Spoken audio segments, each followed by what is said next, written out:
Vasudevaya. Om Namo Bhagavate Vasudevaya. Jai Jai Shri Radhe Shyam. All right. So I just thought I'd get a little feedback from everyone. How many of you have a copy of the Bhagavad Gita and might have read some of it?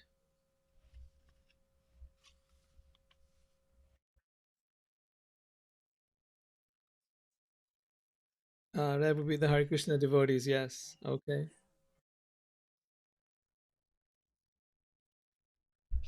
It's unopened, but you're open-minded. That's good to know. Okay. But open-minded definitely helps. And anyone else?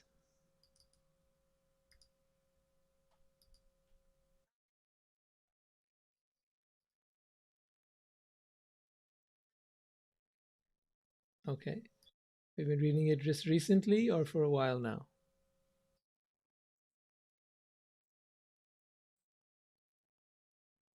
Okay, cool. Uh-huh. Oh, it's good to have you here. I'm glad to hear that. All right. So we've been reading the Bhagavad Gita now for the last couple of years almost, going from chapter 2 all the way up to chapter 15, which is where 14 is where we are now. And we're sort of coming to some of the most intense chapters in the Bhagavad Gita. So I'm sorry that some of you missed out on the earlier ones, but I'll kind of go over a little recap for you. The second chapter is perhaps a great place to start because it contains some of the most important, it sort of like summarizes the main teachings of the Bhagavad Gita. So if you haven't read it, that would be a great place to begin. The second chapter introduces you to the idea of the reincarnation of the soul. It really starts from there. And it starts from the idea that none of us will ever die. Krishna says, never was there a time when I did not exist, nor you, nor all these kings, nor will there ever come a time when we shall cease to be. And so you start off with that understanding that the soul is eternal, that there is no beginning or end to life. And so my question to all of you is, if you were to know that you would live forever, how would you live your life? What would you do? That you're here. I mean, each body that you have, so he says the soul gives up an old and useless body and then takes on another body at the time of death. That the wise who know this are not bewildered by this change. So if you knew this, how would you live your life? Because there's one important piece here. In the knowledge of this, the question really comes as to, why am I here? What am I doing here? If I am an eternal being, then what is this world? What is this life? What is the point? What is the purpose of my existence here? Right? So would anyone like to take a shot at that? What do you feel is the purpose of your life? Real short and quick.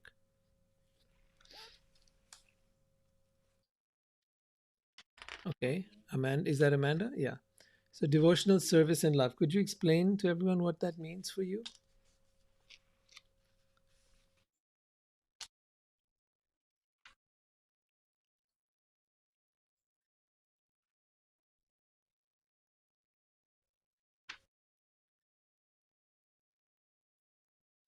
Okay.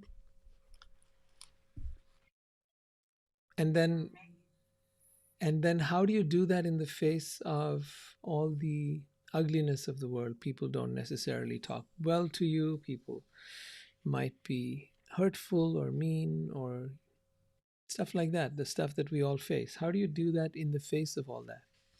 So, loving everyone, being devotional, being of service, these are wonderful things. But how do you go about it? Okay, definitely. Right. It's definitely a struggle. Yes, that's true.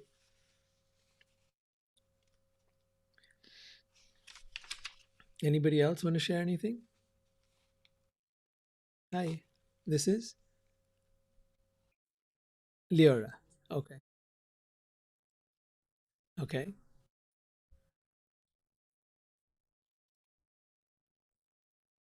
Uh huh.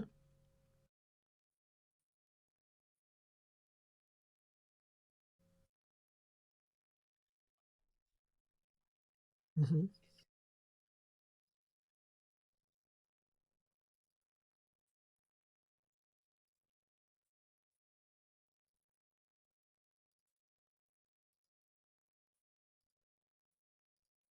Right. And what is the greatest fear of all?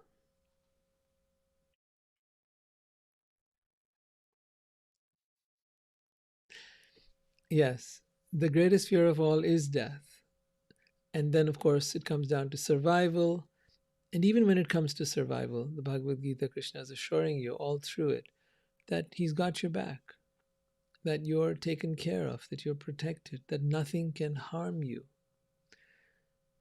One of the biggest problems we have is this trust in life, that we don't trust life has our back.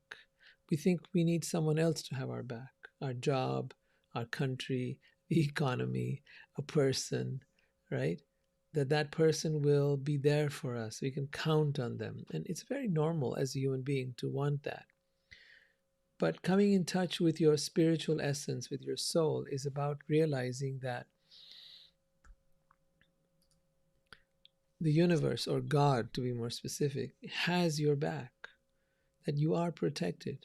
And it's an amazing way to live your life, to realize that you are not alone. This is where, when a lot of folks today in modern day spirituality will talk about their understanding of that which is divine or that which is beyond, that which created everything, is they call it the universe. And you need to be aware that's a very impersonal understanding. It's true. It's not that it's false, but it is limited. Limited because you're only willing to accept that the universe or God can be impersonal. The moment we say it can be personal, then a lot of people balk at that. No, no, no, no. How is that possible? Because they've grown up, especially in the West, on a very heavy diet of judgment and fear, fear-based understanding of God, that God punishes people and sends them to hell and all that kind of talk. So the result of that is that you have this inherent bias. And so people are more comfortable with the idea of an energy or an impersonal presence, which they want to call God or the universe. But what if God was not judgmental? What if all of that was stupid stuff made up by human beings? What if God was a loving God? And what if that loving, omnipresent being that is the energy of the universe, that is everything, is also personified as a being so that you could have a relationship with that? What if that being was extremely attractive and beautiful?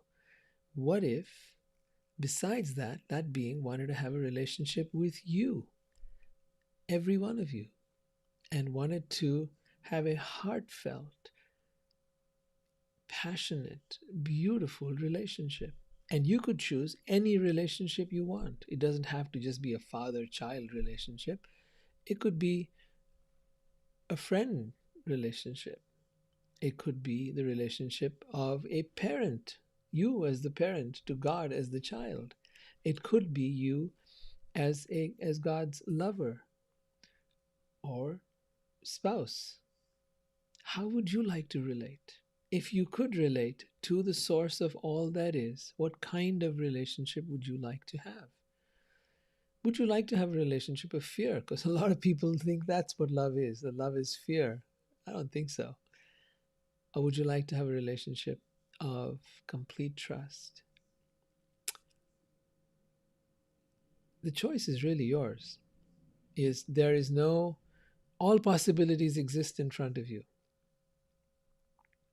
So I just want to go through all of you who are here and see if you could have any kind of relationship with God, what would you like to have? Would you like to be God's adversary and enemy? Would you like to fight and wrestle? Or would you like to make love to God? What would you like? Go ahead. Who would like to start? I'll go one by one. Aleka, would you like to suggest something?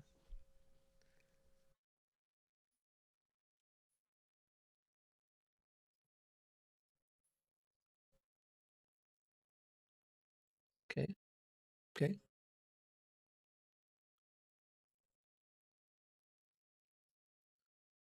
Uh-huh.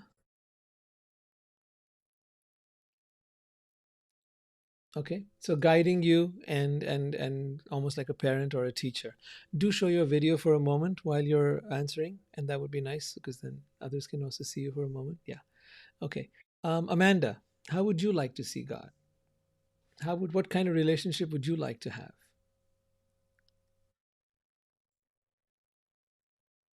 Okay. And as a best friend, buddies like that, or more?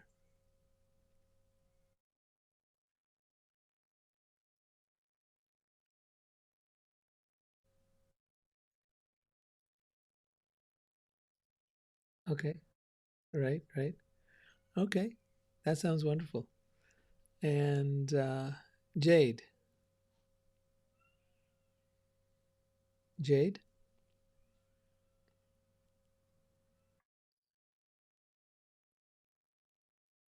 Okay, I see that you're on the phone. Yeah. Okay.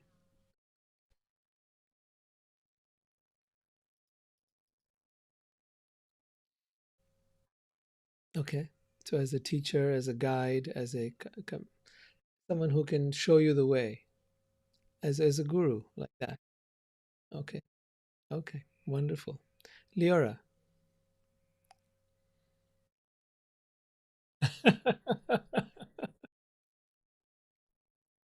Yes.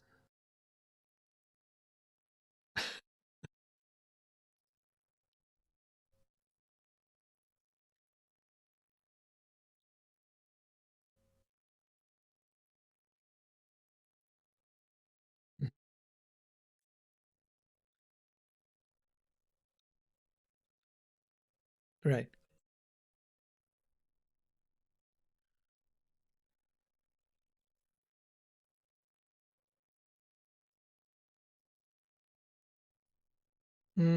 I love that. A breaching out and a melting in. Beautifully put. Thank you. Okay. And let's see who else we've got. Nilu, what kind of relationship would you like to have with God? If God was a person and a being, how would you envision God and what kind of relationship would you like to have? And show your video for a moment if you could. That'd be great.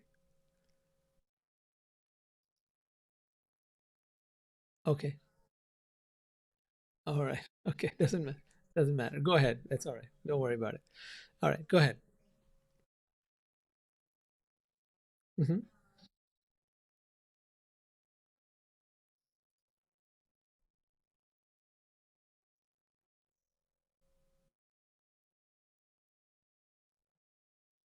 Hmm. Right.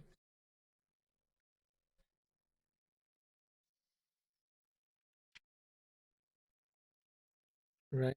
Right. Right. I think you're there. Right there. Um, Fantastic. Neha, would you like to say something?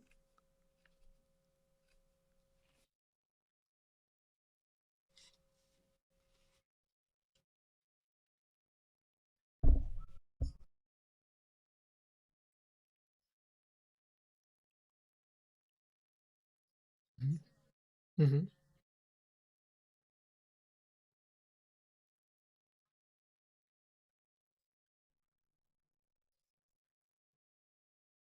Mm-hmm. Yeah. Right. Right.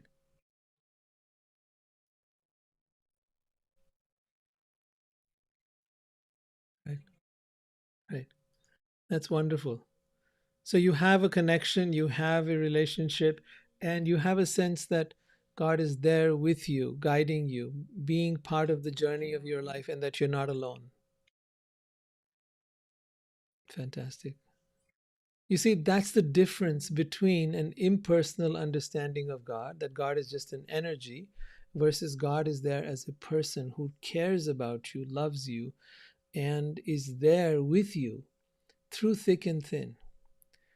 So in the Vedas, they talk about, these are the ancient texts of India, the books of knowledge, and they talk about how God is simultaneously the energy of the universe. So that's not wrong, that's correct, and is present, therefore, in every atom of the creation, but is also present in everyone's heart. Krishna says in the Bhagavad Gita, I am present in everyone's heart. From me alone comes all knowledge, remembrance, and forgetfulness. You want to forget me? You can.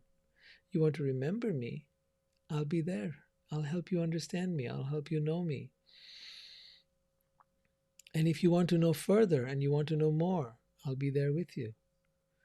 So, just as this entire book, Bhagavad Gita, is about Arjun asking Krishna questions about himself and about life and about whatever it is that he wants to know, the same way Krishna is there with you right now, has been, will be, always.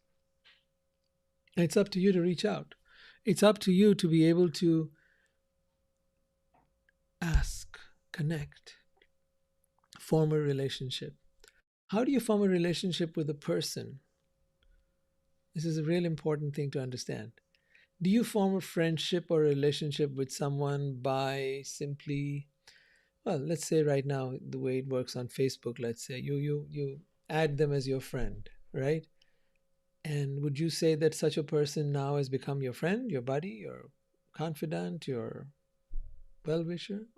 Would that be sufficient? Or is there something more you need to do? What does it take to cultivate a friendship? What does it take to cultivate a relationship of any kind, right? Is it just about, so the first step is to say, yes, I want to be your friend. I want to have a relationship with you, right? The second step would be that I actively continue to develop that relationship.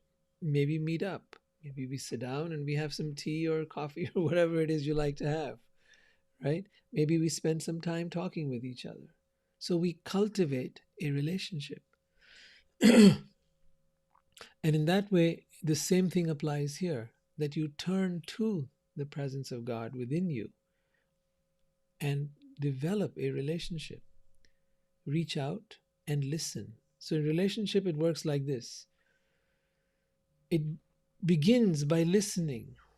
A relationship is not just about talking. If you go to a friend and all you do is you talk and talk and talk and tell them your troubles, but you don't listen to them, that's not going to be much of a relationship. It's going to be a one-way thing. You might go to a therapist like that, but even the therapist is going to have stuff to tell you.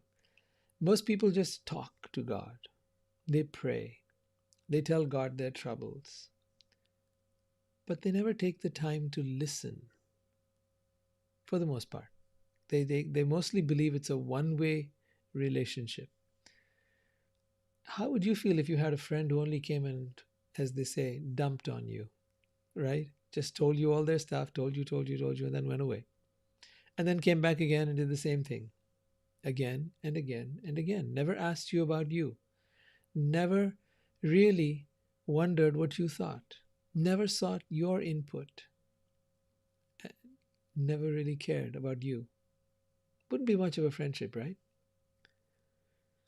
So, in the same way as we cultivate a relationship with God, it's important to understand that, yes, God is there to share your troubles with, but also more important, to listen.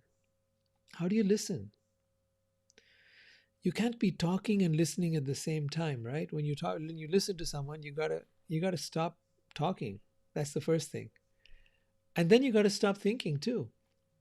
Because if you're in your head in a conversation with someone and all you're doing is thinking about what to say back, you're like wanting to make a rebuttal or you're wanting to say something back, then you're not really listening.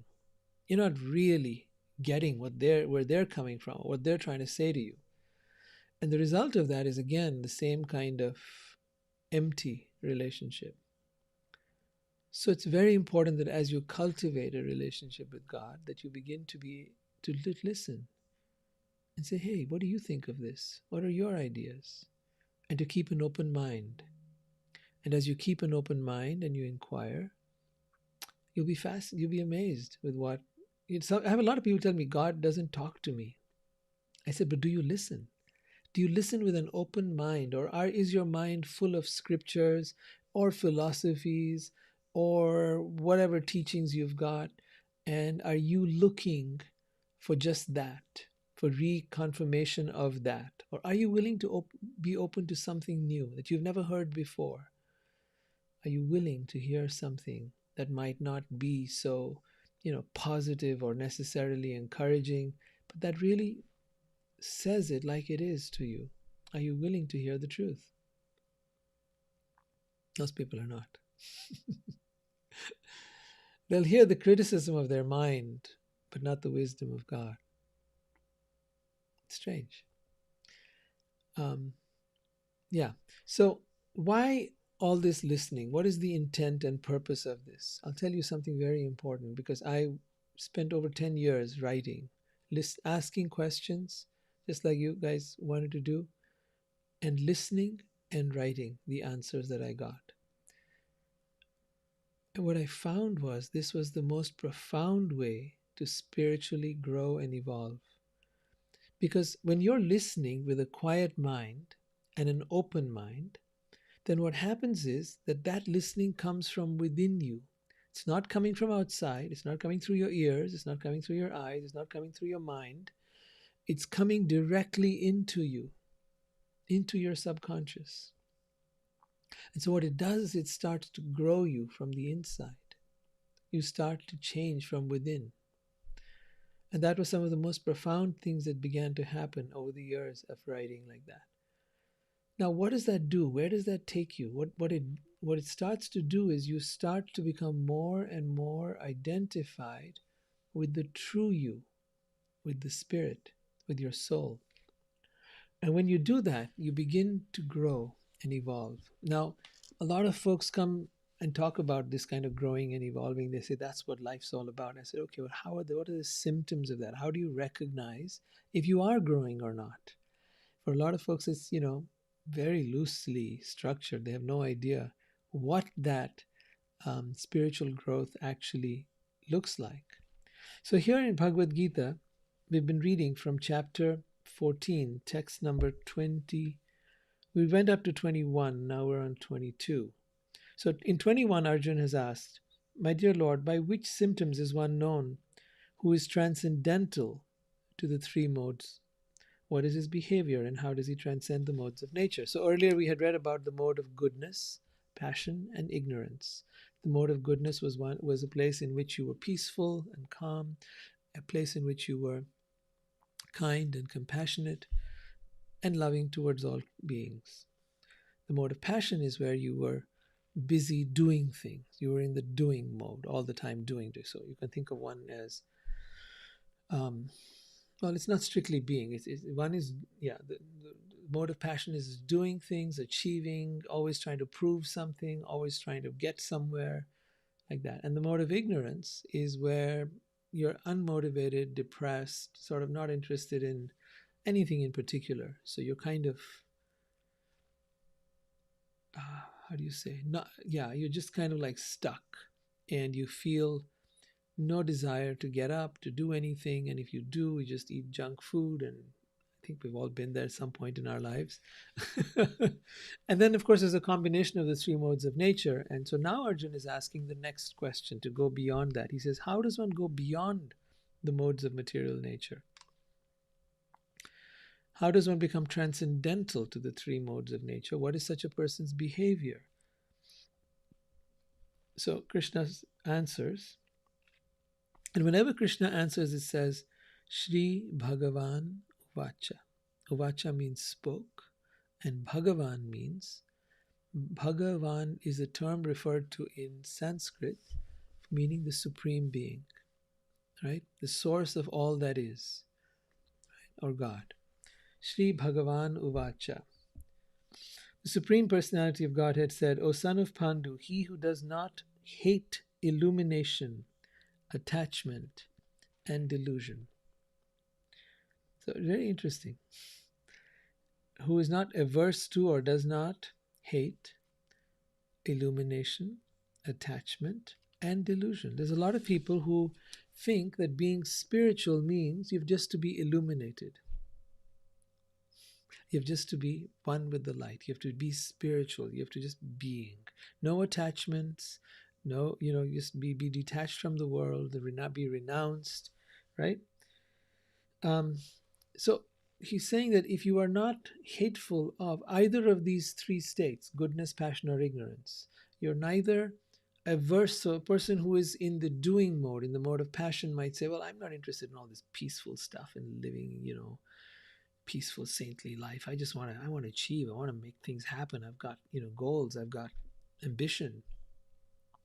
But so the person who is in the mode of passion might be critical of someone who is in the mode of goodness, and someone in the mode of goodness might be critical of the one who's in the mode of passion, and both of them might be critical of someone who's in the mode of ignorance, right? But Krishna is saying you're one who does not hate either of these states when they are present, or long for them when they disappear, because they will come to us. There will be times where you feel like doing nothing. There's times where you feel you've got to do a lot.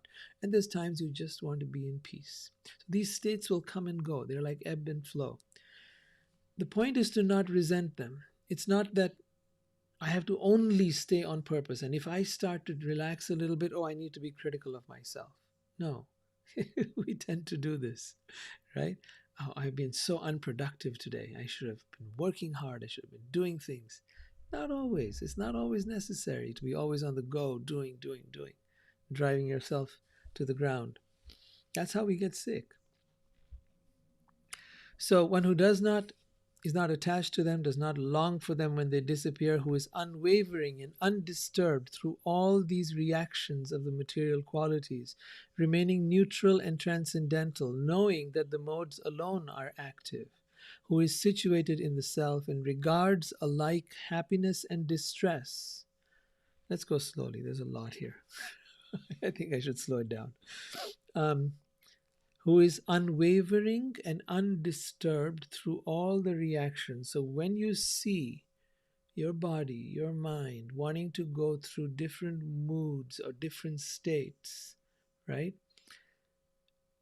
You're able to stay unwavering. You're able to watch what your mind and body are doing, remaining neutral and separate, transcendental, knowing that the modes of nature are acting upon you. So, for example, right now, there might be the influence of winter months right now. You might feel like you just want to kind of snuggle and be warm, and you might want to be a little lazy and maybe eat some warm foods and things like that. Yeah, you might think you're being kind of lazy and be critical of yourself. And no, Krishna is saying just observe your body and mind doing what they do, and be transcendental to it, knowing that the modes of nature are being activated here. And be situated in the self, in the soul, right? And regard alike happiness and distress. This is a really tough one. To think of both happiness and distress alike. Is that possible? How would you ever be able to think of happiness and distress as the same? In truth, if you go to your mind You will not be able to do that. The mind seeks pleasure, seeks happiness, seeks good things, and wants to avoid pain. It is constantly doing that, constantly trying to avoid pain and discomfort, hunger, thirst. It's constantly trying to avoid those things and go towards a place of pleasure, right? Or comfort. But the soul, on the other hand, has neither an aversion to pain or pleasure, and nor is it attached to either pain or pleasure. So it's very important to learn how to connect with your soul. And you might tell me, oh no, it's really hard, it's really difficult. But to each of you, I would say, take a deep breath right now. Just do a little exercise. Take a deep breath, a few moments of deep breathing. And as you breathe deeply, notice how you feel. Just notice how it feels to be out of your head and to connect with your breath, with the in-breath, with the out-breath.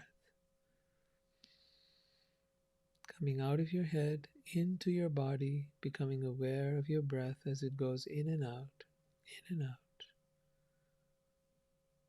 The more you become connected with your breath, you will notice you start feeling peaceful.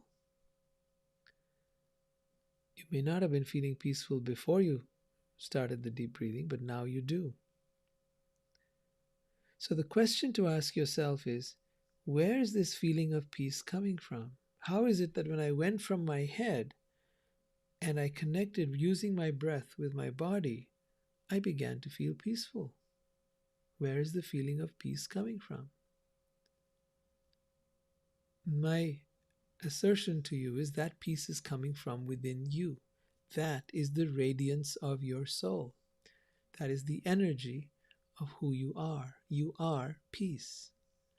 And if you stay there a little longer and spend a little more time getting to know this part of you, you will discover that not only is it peaceful, but it's also very gentle. It's very kind. It's very loving. It's very compassionate. It's everything you've ever wanted to be. Not only that, it is wise. And it is capable of what Krishna is talking about here. You see, it is capable. You at your essence are capable of regarding happiness and distress alike. This is called non-duality. Non-duality means you're not caught up in either ends of duality. Duality is positive, negative. This is good, this is bad, right, wrong. Those are all duality, right? So when you are not attached to either end of duality, when something bad happens, something bad happens. Something good happens, something good happens. You're not carried away by any of it. You observe it. You notice it. It's okay. Yeah, got a lottery ticket, got $1 million today. Great. Wonderful. Yeah, lost it all today. Oh, okay. Because life's a game. When you start to see that life is just a game. All the world's a stage, Shakespeare said, and all the men and women merely players or actors. They have their entrances and their exits.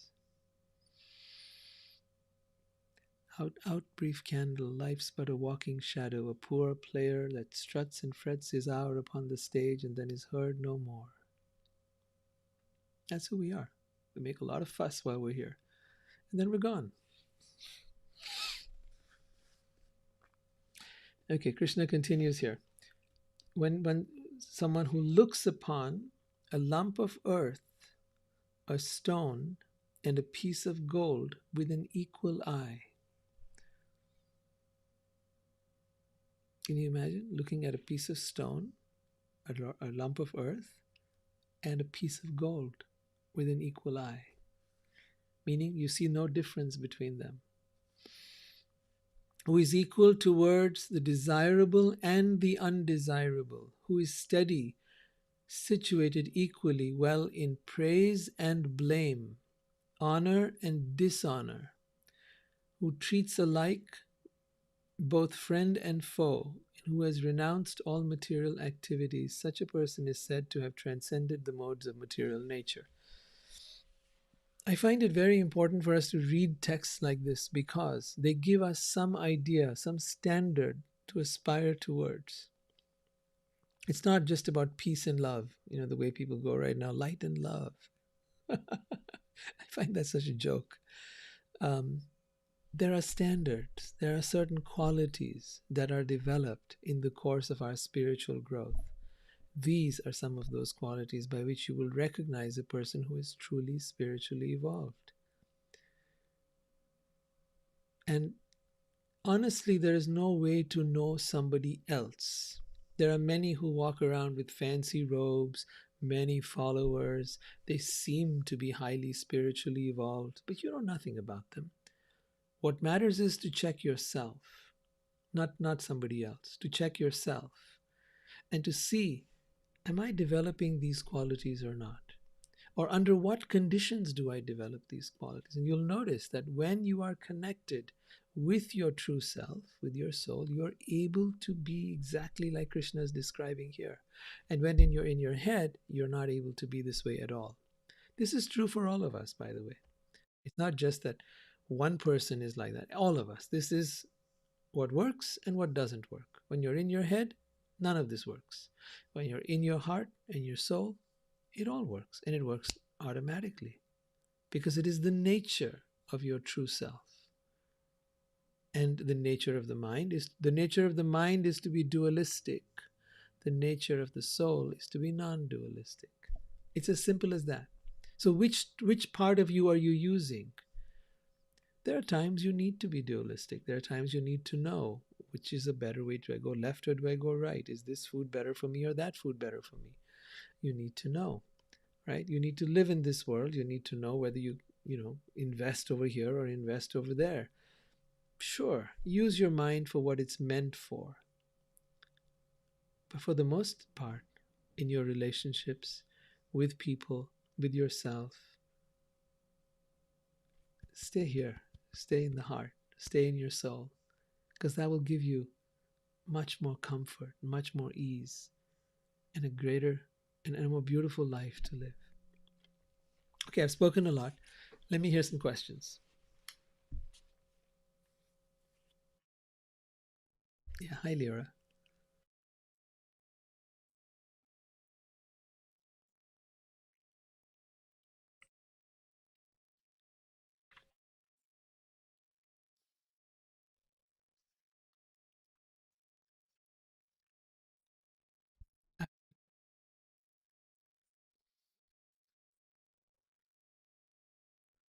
Yeah.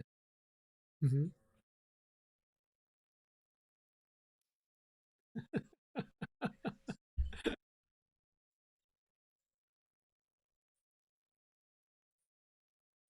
Yes.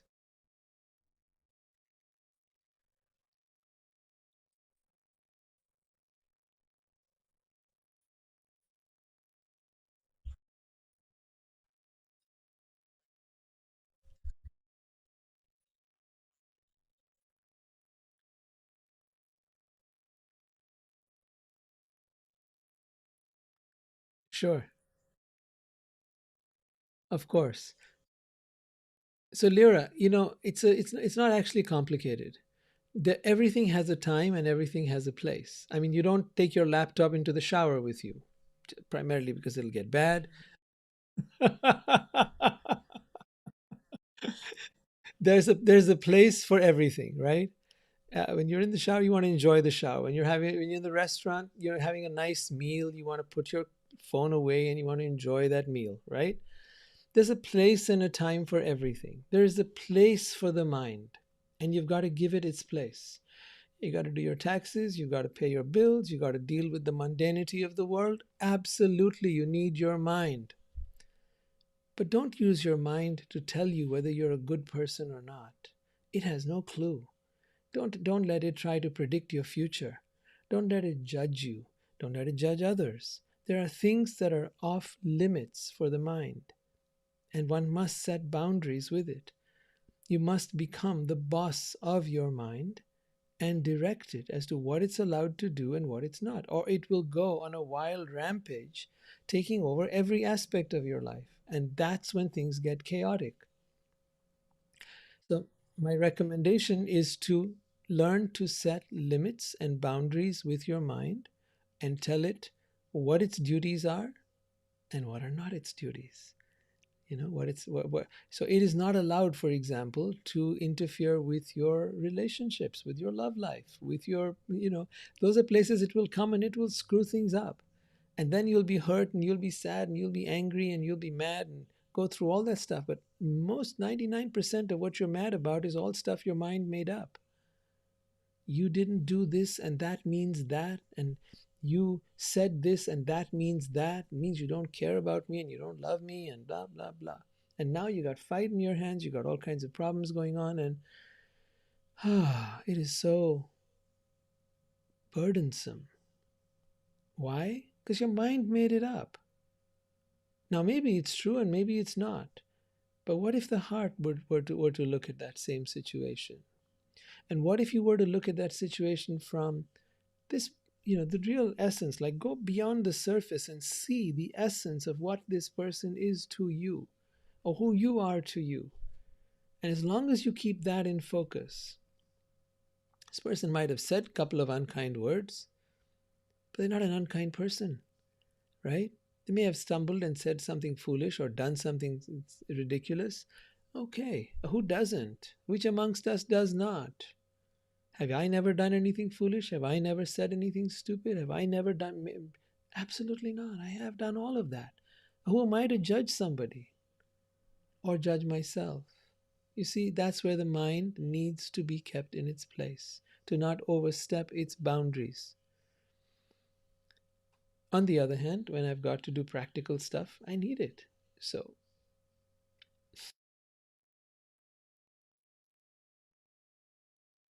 oh, I love that. That is it. You nailed it. That's what I'm trying to say. Got it. All right, we're on the same page now. Let's keep reading. One who engages in full devotional service, unfailing in all circumstances, at one transcends the modes of material nature and thus comes to the level of Brahman. Let me explain this to you. So, devotional service, as is explained in the Bhagavad Gita, is to do whatever you do as an offering to God, to devote your life and everything you do, whether it's the food you eat, or whether it's this body, or whether it's the work you do, to do it as an offering to God. In a sense, there's nothing you can do for God, right? But it's what benefits us to feel. So most people tell you about doing gratitude, but before you even do the task, do it as an offering. What was that song? Everything I do it for you. Wasn't that song Bryan Adams sang? Right? And in the same way, everything you do, to me, that was a love song to God. Everything I do it for you. So that's the meaning of devotional service, to do everything in your life as an offering to God, to offer your mind, body, and soul to God. I am yours. See? And you are mine. I am yours and you are mine. That you are my greatest wealth. You are my greatest treasure. You are my all and everything. That is the relationship we've been wanting. We try to do this with human beings and we end up failing. We end up finding ourselves disappointed. We make someone else our everything and invariably we come up empty. But this relationship was meant to be with God. This relationship of the one who will have your back, the one who will always be there for you, the one who is your ultimate lover and beloved, the one who is your everything. That is the relationship. Who is your all and everything. And to whom you devote everything you do. It's not an idealistic thing. It's actually a very practical thing. Because when you do that, the result is that you're not attached to the outcome of what you do, which is the other part of what Krishna teaches in the Bhagavad Gita, is to not be attached to the fruits of our actions, right? To do everything as an offering to God and then to let it go, right? So let's say you're doing a project, you're starting a business, or you're going into a job, and then you do whatever you do as an offering to God, or you're cooking a meal for that matter, but you do it as an offering to God. And then the outcome is the outcome, where maybe sometimes it works out and sometimes it doesn't. Maybe sometimes it's successful and sometimes it's not. But that's the spirit of devotion. It says, when you engage in full devotional service, unfailing in all circumstances, means no matter what circumstances they are, keep doing it. In that state of mind, you will transcend the modes of nature. You will transcend the influence of the world upon you. See, people tell us about how the astrology has an influence upon us, the stars have an influence, the weather has an influence, our bodies have an influence, food has an influence upon us, people, circumstances, situations, the economy, the politics, everything has an influence upon us, right? How do we transcend the influences of all these forces in the world? This is how. One who engages in full devotional service, unfailing in all circumstances, at once transcends the modes of material nature and comes to the level of Brahman. Now, Brahman is the energy of the universe, spirit. So now you start to operate from the level of spirit, not from the level of a human tossed up and down by the waves of circumstances and time. You start to operate from the place of equanimity. You start to operate from the place of harmony and peace, which is the nature of who you are, your soul. But the secret to that is to do everything you do as an offering to God. It's simple.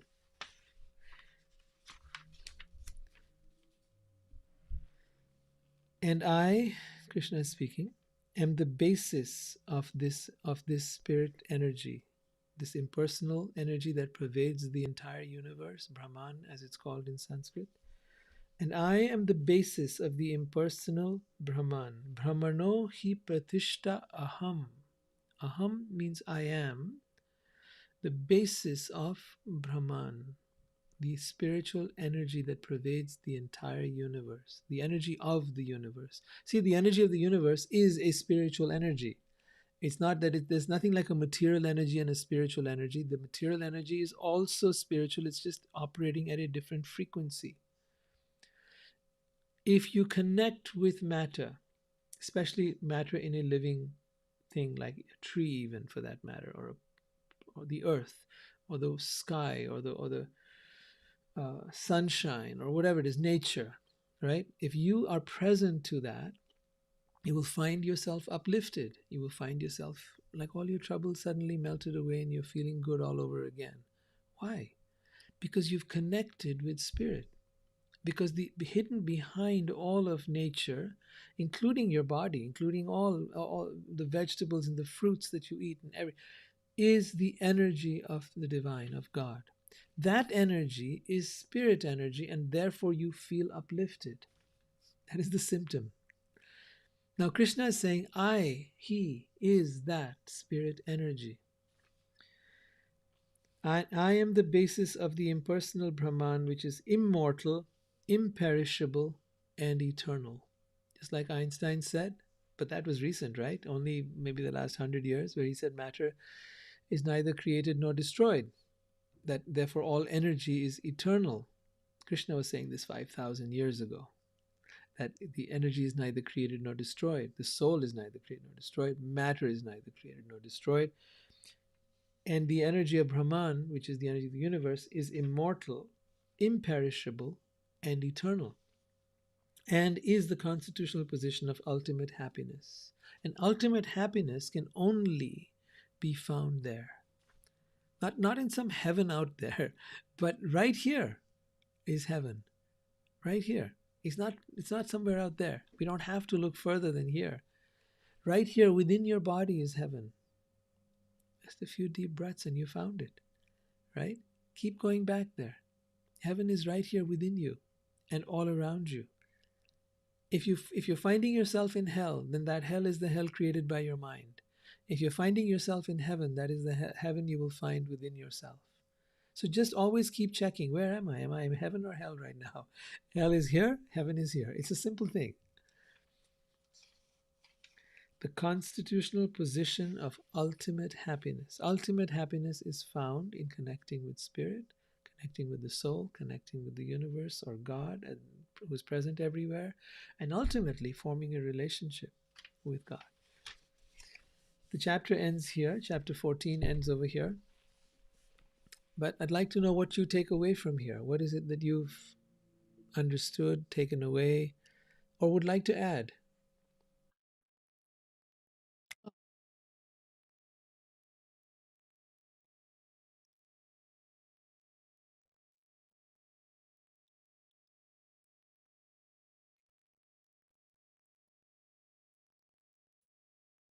Thank you.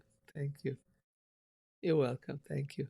If I know we're coming to the end of today, so if any of you are not on the mailing list, just put your name. If you've not been getting emails from me, then please put your name. You can send me a private message in the chat, and I'll add you to the mailing list. But yeah, thank you so much for that, Lyra. Anyone else would like to share what you learned, got, took away, or if you have any questions?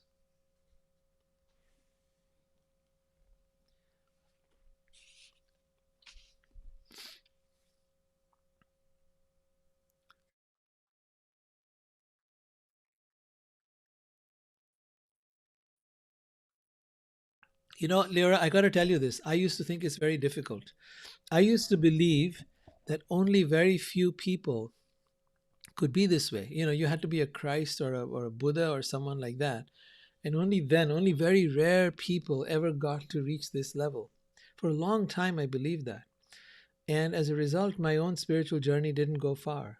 I just kind of like stayed plateaued for a long time, just mechanically doing the practices of meditation and so on and so forth, but not really making much progress. At some point I gave up because my mind was, more busy than all the meditation in the world wasn't helping me.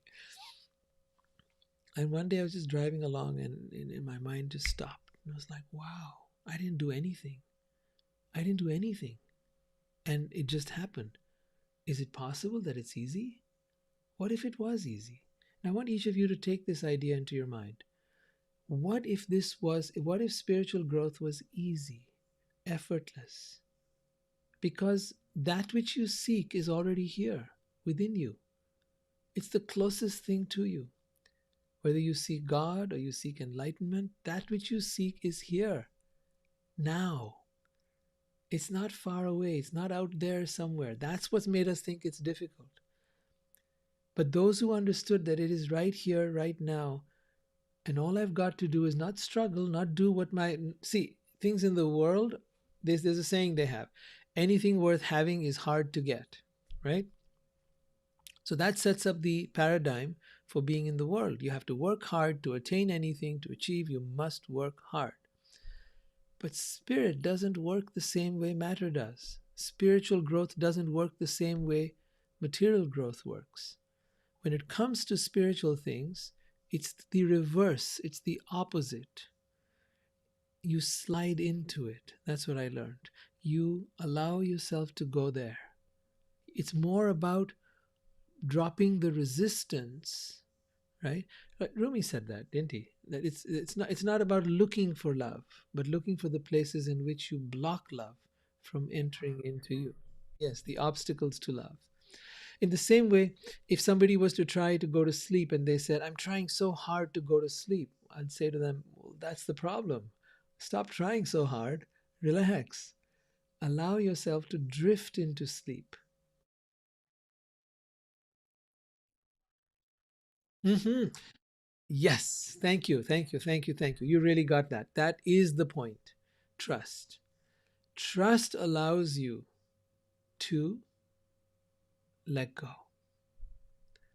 That is why these classes are important, because these classes give you the knowledge so that you may trust. But when you trust, there will be this letting go. Therefore, in conclusion in the Bhagavad Gita, Krishna says Give up all dharma, give up all religion, give up all duties, give up all that you think you're supposed to do in this world. Sarva dharma parityaja, give up, let go of all your spiritual beliefs, your religions, your duties, your whatever, and surrender unto me. Why? He says, I will free you from all karma, right? All, some would call it sin. Okay, whatever word you want to use. Aham tvam sarva papebhyo. I will free you from all karmic or sinful reactions, all the negative karma, and give you moksha or liberation from this world, freedom from the cycle of birth and death. Moksha ishami mashaja, and that is my promise.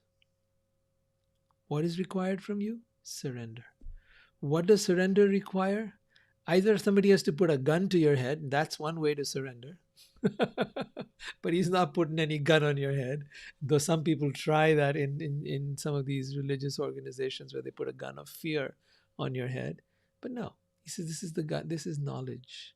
You must have the knowledge by which nescience or darkness is destroyed, ignorance is destroyed. When that knowledge destroys the ignorance, right, then trust develops. That trust allows us to surrender, right? Yeah, you're so right about trust. And trust is built on a day-to-day basis. In my work, I've had to do that all the time. I've changed from one path, one work career to another. I've, had moments where there was no income coming in. And all of that day to day was the teaching that I had to trust. Life, God was teaching me to trust. And it would feel scary inside. It would feel, oh my God, how will I manage? How will I pay the bills? And then I would say to myself, God is with you. You will be taken care of. Do not fear. You are provided for. You are taken care of. You are safe. So I had to reassure the human part of me, which was inclined towards fear, to soothe it, to comfort it, to let it know there is a higher power, there is a God who loves you and who has got your back and who will take care of you. And it has proven to be true. Over the years, it has proven again and again and again and again. I am I don't have time to go into the details, and I won't go into the details, not here. But a little fragment here and there, or I can always keep letting you know. But it has worked amazingly. Trust, trust, trust. Even the Bible, I think there's a statement like that. He says, you see the birds in the trees, they neither sow, neither do they reap into barns, yet your heavenly Father provided for them. Are you not much better than they? So that is trust. Recognizing that everything in this universe, all the creatures have been taken care of. You too are being taken care of. With every heartbeat, you're being taken care of. With every breath you take, you're being taken care of. There is no guarantee the next breath will come, and yet it does. There is no guarantee the next heartbeat will come, and yet it does. Right? So when we live with that sense of trust and combine that with a deep sense of gratitude, but trust first and then surrender. What does surrender mean? I stop struggling. I stop going against the river and trying to fight against the flow of things. I allow myself. Yes, you give. Absolutely, because that's struggling against the river. That's trying to make things my way, my will. I want it done my way. I used to be so proud of this song as a kid. I did it my way. Frank Sinatra song. But that was the illusion. It's not about my way, my will. It's about thy will. What is it you want from me, God? How can I serve you? How can I be of service to your people? How can I serve? Oh, I'm sorry. I should have. Yeah. Thanks for bringing that up. I did.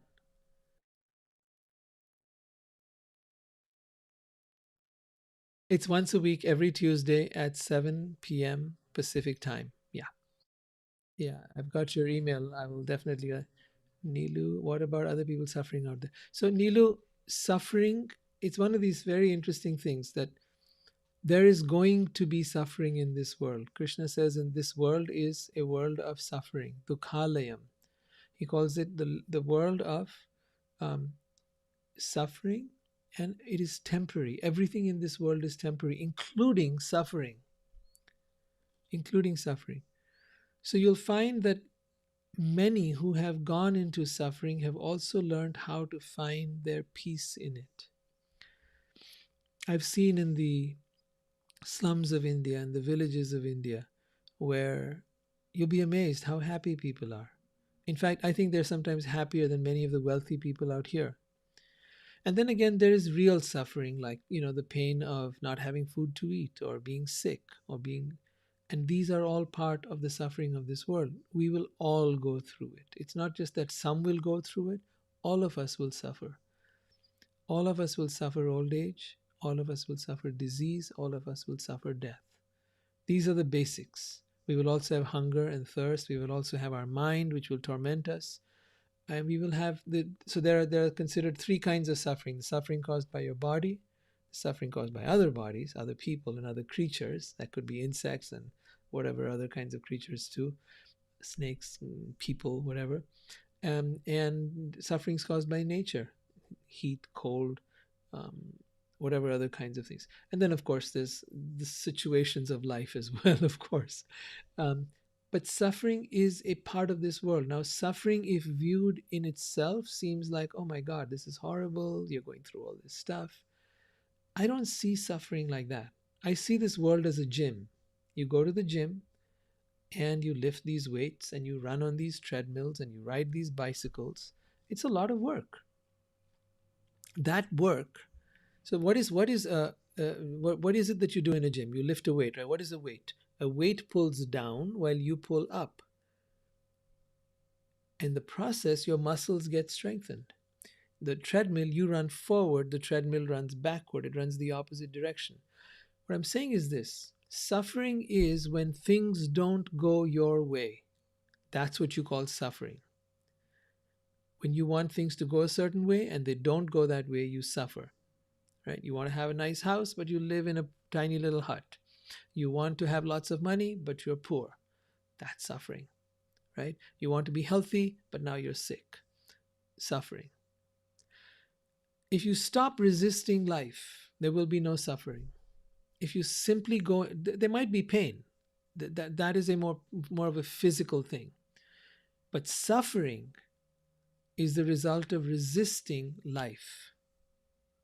When you resist life, you suffer. Life means whatever shows up. Yeah, when you say no to life, you say, oh no, I want this outcome, but not that outcome. Right? I want this person to love me and never leave me, but they do leave you, and now you're like, I'm suffering. But I'm sorry, you don't get to control life. You don't get to control others, and you don't get to control what happens. Neither the outcomes of your work nor the outcomes of what goes on. You get to control nothing. And when, okay, yeah. Mm, you don't. Yeah. And at the same time, Lyra, I'm going to point out that it's okay to try. It's okay to say this is what I want. This is okay to say that this is what I need, and then let it go. It's okay to want, to need, to desire, but learn the art of letting it go. Then whatever happens will happen, right? So it's not about black and white. Don't want anything. Don't desire anything. No. Want, desire, do, achieve, have ambition. Script loosely. That's a good way to put it. Excellent. I like that. Script, but then allow for the script to go in its own way as well. Don't try to control the script. don't try to hold tight to your script that it should go actually, good directors know this. They'll have a script, but then they'll let the actors improvise it and kind of express it in the way that comes most naturally to them. And when they let that happen, the actors, it actually comes more from within, and the actors, instead of trying to keep them in a straight jacket kind of bound by the script, they let the actor emote from their own heart. Then the script comes out more naturally and more beautifully. So anyways, we've got to wind up. I've got another meetup that starts up in another 4 minutes actually. So thanks for saying that. And we have another meetup that starts up in about 4 minutes. It's called Loving Soulfully. We talk about relationships. It's very different from this here.